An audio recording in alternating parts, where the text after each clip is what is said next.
Nzambe ya bomo ipe ya solo apambola bino banso na kombo ya mwana wa ye mobekisi na biso Yesu Kristu oyo azali médiateur entre ye Nzambe na biso bato.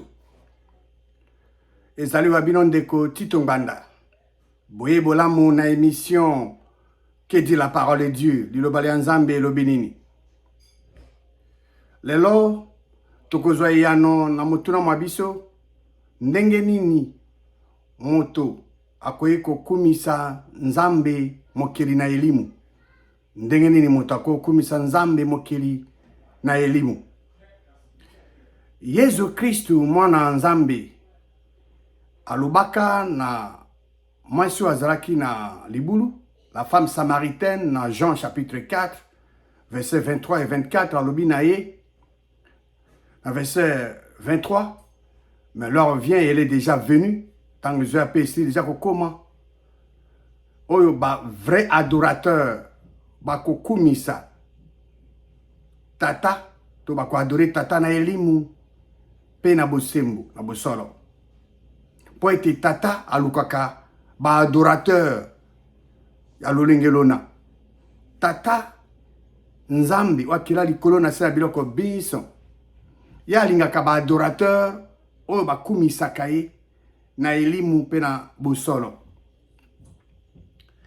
Et na verset 24, alobi ete, Nzambe azali elimu.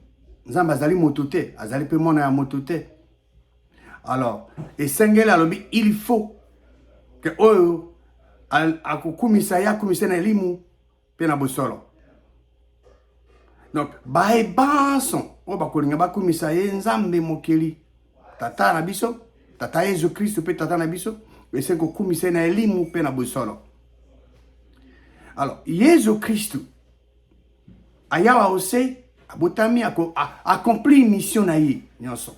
O Nzambe atindaka ye asala. Akangamaka, abakamaka o kuruse akufa, akundamaka, asali butumisa to pe mikomisa to na se amabeli. Nzambe oyo akela likolo na sera biloko biso na nguyane asekuisa na bawa. Yesu Kristo na nzoto na ye asekwa, abimelaka bayekole baye, ba apôtre na ye. Alobi na bango na Marc chapitre 16, verset 15 à 17. Dans verset 15, alobi na bango nini. Alobi, allez par tout le monde et prêchez la bonne nouvelle à toute la création. Mwana Nzambe na nzoto na ase kwa. Alobi bayekoli baye bakende na mokili mobimba. Basala nini? Bateya sango elamu na création mobimba, ekelamu mobimba ya Nzambe. Yonde kozo kanga sikoyo sikozali, ozo fait partie à création. Hein? Alors motuna epano yango. Sango elamu Yesu Kristo azolo bazali nini? Oyo ba apôtre senga bakele côté yango na création mobimba na mokili mobimba. Sango elamu yango ezali nini? Sango elamu ezali ete Nzambe mokili asekusi Yesu Kristo na bawa. Parce que ba apôtre oyo azosura na bango ba monaka ye tango ya kufaki ba monaki tango ye bakundi ye ba mona mais Nzambe na bokasi boye asekusi na bawa ye sango elamu yango wana ayebisi bango bakende ko te yango ko prêcher mokili moima na ekelamu nyonso. Alors, ce qui est beaucoup au Kundala, si vous pouvez vous rappeler, le 25 décembre passé, mais bato ya mokili mobi, ba se mobiliser hein, pour célébrer mon kolomona. Alors, est-ce que mon kolomona est pesa onini? Nga moni bato basande ba dépense na mon kolomona. Plus grave, même na bato ba yina vrai Nzambe, o bato bana ya Nzambe ya se, bana zabulu. Bango pe bazo sepera. Alors, de commencer de combat. Soko moni eloko. Même na bato basadaka Nzambe ya se bazo sepera nango. Et c'est un vrai Nzambe te. Mais tala nouvelle oya kitoko. Jésus-Christ alobi la bonne nouvelle qui doit être annoncée à toute la création. C'est quoi nae? Soko olobi na bato bazo kipe yango te. Soko olozolo bango na bato bazo mwa lokana ti yo uti na sanza. Bato bazo se mobiliser pour nango? Non. Bato bazo se mobiliser pour la bonne nouvelle de la résurrection de Jésus-Christ. Alors, Jésus-Christ a continué le message nae. Alobi, c'est lui qui croira et qui sera baptisé, sera sauvé. Oya kondima. Oya kondima nini? Oya kondima que Nzambe a sécurisé Jésus-Christ na bawa. Moto wana akozwa lobiko. Alors, celui qui ne croira pas sera condamné. Oya kondimate azali condamné. Oya kondimate eloko nini? Moto ya kondimate ke Nzambe a sécurisé Jésus-Christ na bawa. Moto mona akozwa lobiko te. Est-ce que vous avez un dictionnaire? Est-ce que vous avez une université pour comprendre ça? Non. Ce qui ont dit, na kati ya motema mwayo, que Nzambe a sécurisé Jésus-Christ na bawa. Ozalobiko. Ce qui ont pas boyi kondima que Nzambe a sécurisé Jésus-Christ na bawa te, yo pas kobika te. C'est simple. Jésus-Christ na nzoto na sécurisé continuer message na ye. Na verset 17, il y a Marc 16. Voici les miracles qui accompagneront ceux qui auront cru. En mon nom, ils chasseront des démons. Ils parleront de nouvelles langues. Ils parleront de nouvelles langues. Bakotayasika. Miracle et la nakabato bazondima.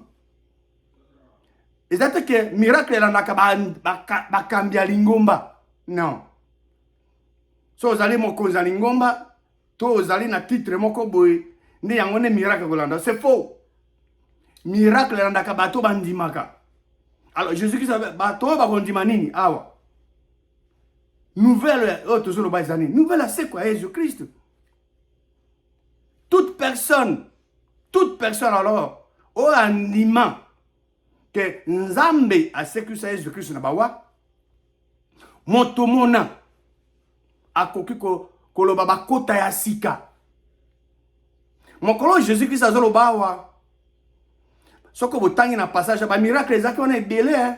Oh bato bazo sala banda ebandeliti na ngongo Jésus-Christ azoloba wana. Ba miracle wana esalama déjà. Mais miracle kaka moko ezalaki wana o esamaki na noté. O ekosalama après départ à Jésus-Christ. Ezaki miracle nini? Ya koloba bakota ya sika. Alors, Jésus-Christ a dit que bato balance o bakondima ke Nzambe a sécurisé na bawa, bato bana bakoloba kota ya sika. Alors, ba apôtre bazaki na Jésus-Christ. Na mokolo ya Pentecôte, bango so bazaki na temple. Lokola bango bandima, ba mona Jésus-Christ a c'est quoi abimira ko tu bango. Na nzoto na c'est quoi?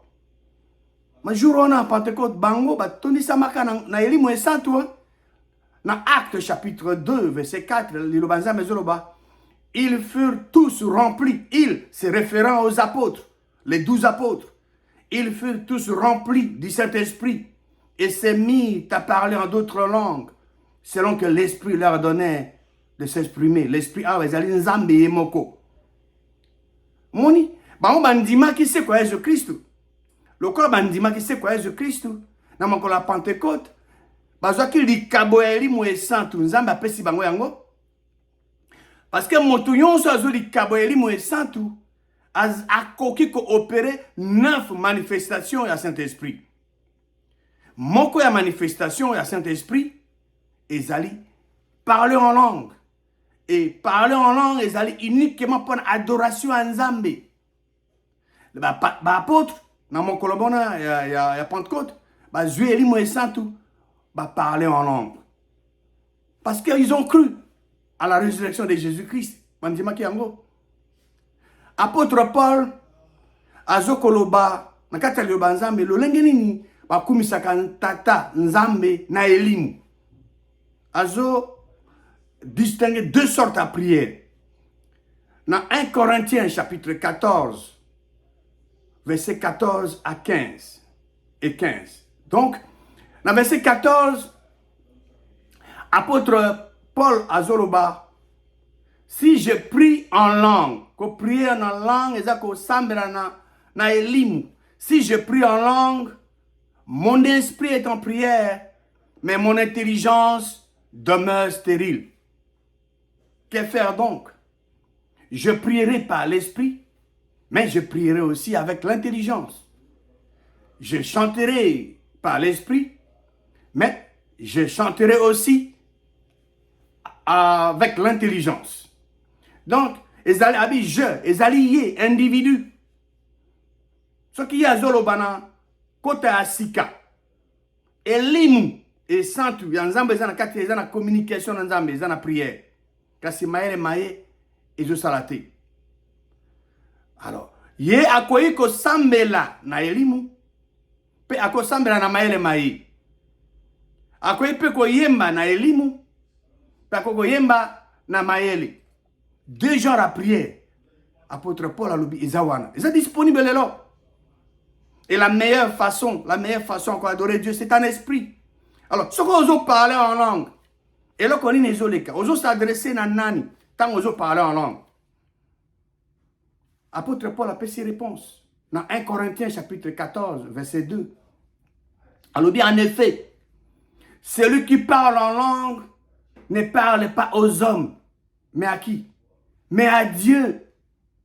Car personne ne le comprend et c'est en esprit qu'il dit des mystères. Il dit des mystères. Et ça les communication uniquement entre individus. Nanzambe Mokeli. Les diables, Zabulu, Azana accès, Nangot, Azoka eloko mon côté. Pour nanini. Pour être motoyo, Azana Elimu et Santo Anzambete, à quoi parler en langue, c'est une impossibilité. Quelqu'un qui n'a pas l'esprit de Dieu en lui ne peut pas parler en langue. Pour parler en langue, l'individu doit croire à la résurrection de Jésus-Christ pour recevoir les dons du Saint-Esprit et être capable d'opérer cette manifestation d'adoration, de parler en langue. Alors, ndengenini, moto, et sengela kumisa nzambe na elimu. Moto yo alinga kumisa nzambe mokeli na elimu. Moto mona, et sengela bota mambota maasika. Soko azu elimu esantu, ne akozala capable, yako kumisa tata na elimu pena bosolo. Na bolobaka, na bakota ya sika. Nzambe oya kela likolo na se na biloko beso. Apambola bino, na kombo ya mwana waye, oya zali médiateur entre Nzambe na biso bato, Jésus-Christ, le juste.